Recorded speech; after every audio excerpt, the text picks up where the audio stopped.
2 மணி நேரம் போதும் எங்களுக்கு எங்க சின்னம், எங்களுடைய அடையாளம், எங்களுடைய அண்ணன், எங்களுடைய தலைவர் இருக்கிறார். 2 மணி நேரம் போதும். அதையாவது உருப்படியா முதல்ல கொடுத்து தொலைங்கன்னு தான் நாங்க கேட்கிறோம். என்னன்னா நீங்க பாருங்க, எளிய பிள்ளைகள் நாங்க 10 ரூபாய், 5 ரூபாய், 20 ரூபாய், 30 ரூபாய் காசு சேர்த்து சோரட்டிகளையும் துண்டறிக்கைகளையும் அடிச்சு வச்சாச்சு. இப்ப அவ்வளவு துண்டறிக்கை என்ன செய்யறதுனே தெரியல. நாங்க கரும்பு விவசாய சின்னம் போட்டு அடிச்சிட்டோம். இப்ப அடுத்தபடியா என்ன சொல்றாங்க அப்படின்னா, எப்ப தருவோம்னு தெரியலங்கிறாங்க. நாங்க எப்ப அடிச்சு நாங்க கோடி கோடியா பணம் வச்சிருக்கோமா? இங்க இருந்து ஒரு நிறுவனத்தை பிடிச்சி இந்த இரவுக்குள்ள எங்களுக்கு அடிச்சு கொடுங்க, 1 ரூபாய்க்கு பதிலா 2 ரூபா கூட எடுத்துக்கங்கன்னு சொல்றதுக்கு எங்களால முடியாது. அவர் 1 ரூபா சொன்னா நாங்க 75 பைசா குறைச்சிக்கிறது உட்கார்ந்துருப்போம். ஏன்னா இன்னொரு 1000 துண்டறிக்கை கூடுதலா அடிக்கலாமே. அப்படி ஒரு சூழல் இருக்கிற பிள்ளைகளை நீங்க பெரிய நெருக்கடிக்கு உள்ளாக்கணும் அப்படின்னு இது வரைக்கும் தேர்தல் ஆணையம் ஒரு முறையான சின்னத்தையும் ஒதுக்கீடு செய்யல. ஆனா உச்சநீதிமன்றத்துக்கு நாம் தமிழர் கட்சி போய் விவசாய சின்னத்தை பெறுவதில் மிகப்பெரிய ஒரு குறியா இருக்கும். இது ஒட்டுமொத்தமாக தமிழக மக்கள் கவனிக்கும். ஆளும் வர்க்கம் எப்படிப்பட்ட ஒரு அடக்குமுறையை ஒரு எளிய மக்கள் மீது திணிக்குது அப்படிங்கிறதுக்கான ஒரு சாட்சி தான் இது.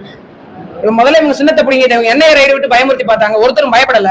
அடுத்து இவங்க சின்னத்தை பிடிங்கி வச்சுக்கிட்டா வாக்கு சதவீதத்தை தமிழ்நாட்டுல குறைச்சிடலாங்கிறாங்க. ஆனா மயிலாடுதுறை மக்கள் இதுக்கு பெரிய சவுக்கடியை கொடுக்கணும். இங்க இருந்து வெற்றி பெற்று ஒரு சாமானிய பொண்ணும் ஒரு சாமானிய மக்கள்ல இருந்து நாடாளுமன்றத்துக்கு போய் அவங்களோட பிரச்சனைகளை பேச முடியும்.